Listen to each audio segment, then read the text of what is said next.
जय हिंद। देखिए इस वीडियो में समझते हैं अगर कोई भी पुरुष रोजाना 3 से 4 बार संभोग करता है स्पर्म के ऊपर क्या प्रभाव पड़ता है। तो सबसे पहले समझिए आखिर स्पर्म होता क्या है। तो जो स्पर्म होता है यही क्या करता है तो संतान का उत्पत्ति करवाता है। अगर पुरुष के टेस्टिस के अंदर अगर स्पर्म नहीं बनेगा तो संतान का उत्पत्ति नहीं हो सकता है। इसका बनावट कैसा होता है तो इस तरह से होता है। समझिए इस तरह से क्या होता है तो स्पर्म का बनावट होता है। तो हम इस वीडियो में ये समझेंगे कि क्या रोजाना संभोग करने से इसके अंदर गिरावट होता है या फिर नहीं होता है। तो सबसे पहला चीज़ जैसे मान लीजिए आपका उम्र कितना है 20 साल। कितना साल क्या है 20 साल। अब 20 साल में हो गया आपका शादी। क्या हो गया शादी हो गया। अब शादी हो जाने के बाद 5 साल 10 साल आप क्या करते हैं संभोग करते हैं फिर भी संतान नहीं होता है। जैसे 20 साल में हो गया शादी आपने 25 साल तक 30 साल तक क्या किया तो संभोग किया लेकिन आपके पास संतान नहीं हो रहा है। क्या हो रहा है संतान नहीं हो रहा है। अब सबसे बड़ा दिक्कत क्या होता है अगर आपके अंदर कोई दिक्कत हो रहा है तो इसी चीज़ को लेके यानी अगर आप संभोग करते हैं महिला के अंदर सब कुछ ठीक होने के बावजूद भी अगर संतान की उत्पत्ति नहीं होता है तो आपके अंदर क्या होता है इसी चीज़ का कमी होता है। अगर आपके अंदर स्पर्म का कमी हो जाएगा ना तो आपके अंदर कई सारा बीमारी भी हो जाता है, कई सारा समस्या हो जाता है, पेट में समस्या हो जाता है, दिमाग में समस्या हो जाता है, यानी कई तरह का क्या होता है समस्या हो जाता है। लेकिन अगर कोई समस्या नहीं हो रहा है फिर भी जो स्पर्म है इसका क्वालिटी क्या होता है कम हो जाता है। कम होने के कारण आप संतान की उत्पत्ति नहीं कर पाते हैं। तो ये होता है स्पर्म का कार्य। अगर स्पर्म रहेगा तो संतान अच्छे से हो जाता है, स्पर्म कम रहेगा तो संतान की उत्पत्ति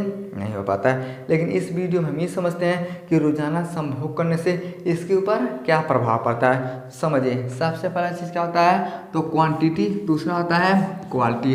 अब ये क्वांटिटी क्या होता है और क्वालिटी क्या होता है। तो जो क्वांटिटी होता है ये मात्रा को बताता है। जैसे आप सामान खरीदने के लिए जाते हैं तो क्या होता है जैसे आप सामान खरीद के लाते हैं उसे हम बोलते हैं क्वांटिटी बोलते हैं। 1 किलो लेके आते हैं तो 1 किलो अगर आता है तो आप बोलते हैं इसका क्वांटिटी ठीक है, यानी यह मात्रा को बताता है। लेकिन उस सामान का क्वालिटी कैसा है ये क्या होता है उस सामान के ऊपर निर्भर होता है। जैसे मान लीजिए हम 200 का क्या करते हैं एक शर्ट खरीदते हैं। क्या करते हैं शर्ट खरीदते हैं लेकिन उसी शर्ट को आप क्या करते हैं 500 में खरीद देते हैं। हम पूछेंगे हमारा तो 200 का है आपका कैसे 500 का है। तो आप कहेंगे कि हमारे शर्ट का क्वालिटी क्या है तो बहुत अच्छा है, यानी सामान कैसा है ये क्या होता है इससे क्वालिटी के ऊपर निर्भर करता है। लेकिन सामान कितना है ये किसके ऊपर निर्भर करता है तो क्वांटिटी के ऊपर। तो सबसे पहला चीज़ अगर आप रोजाना संभोग करते हैं ना तो दिक्कत किस पे होता है तो क्वांटिटी पे। क्या होता है क्वांटिटी क्या होता है कम हो जाता है लेकिन क्वालिटी नहीं कम होता। अगर क्वालिटी ही कम हो जाएगा तो संतान का उत्पत्तियाँ नहीं कर सकते हैं। अगर मान लीजिए ये बेचारा 10 साल तक संभोग किया लेकिन कई बार ऐसा होता है कि 10 साल 15 साल के बाद भी क्या होता है तो संतान का उत्पत्ति हो जाता है बिना कोई दवा कराए। अगर क्वालिटी में कमी रहेगा तो संतान की उत्पत्ति नहीं हो सकता है। तो अगर रोजाना आप संभोग करते हैं तो क्वांटिटी में फर्क होता है ना कि क्वालिटी में।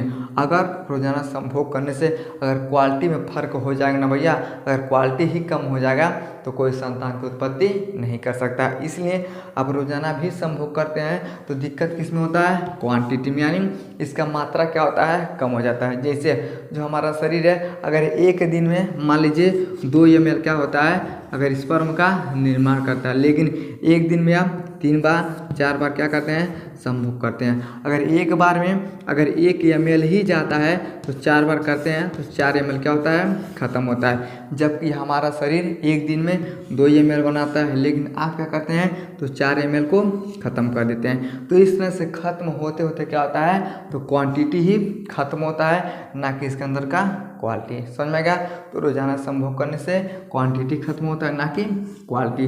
लेकिन हम ये समझते हैं कि क्या कमजोरी भी हो जाता है। तो सबसे पहला चीज़ अगर आपके खान पान में दिक्कत है, लाइफ स्टाइल में दिक्कत है, तब क्या होता है आपके अंदर कमजोरी होता है। लेकिन अगर आपका खान पान अच्छा है, सब कुछ आपको ठीक से चल रहा है, संभोग अच्छे से करते हैं, 3 बार 4 बार करते हैं, लेकिन कोई आपको तकलीफ नहीं होता है, कोई दिक्कत नहीं होता है तो कोई बात नहीं। लेकिन आपको थोड़ा सा भी दिक्कत होता है तो समझिए आपको क्या हो रहा है संभोग के कारण दिक्कत होता है। इसीलिए लोग क्या करते हैं अगर 1 साल घर पे रहते हैं तो 2 साल क्या करते हैं तो बाहर जाके रहते हैं। अब वो काहे रहते हैं, क्योंकि जब बाहर जाते हैं तो खान पान क्या होता है, अच्छा हो जाता है, लाइफ स्टाइल क्या होता है, अच्छा होता है, और शुक्राणु क्या होता है, मजबूत हो जाता है। लेकिन जब रोज़ाना आप करते हैं तो करना चाहिए आपको एक दिन में 1 बार, लेकिन आप करते हैं 4 बार तो 4 ml क्या होता है, बाहर होता है, जबकि शरीर बना रहा है 2 ml, आप करते हैं 4 ml। तो इसके कारण क्या होता है, ये जो क्वांटिटी होता है इसका कम हो जाता है, लेकिन क्वालिटी पे कोई फर्क नहीं पड़ता है। आपका शरीर भी क्या हो जाता है, तो कमज़ोर हो जाता है। समझ में आ गया कि रोज़ाना संभोग करने से क्वालिटी कम होता है, फिर क्वांटिटी कम होता है। समझ में आ गया? तो वीडियो को लाइक शेयर सब्सक्राइब जरूर करें। जय हिंद।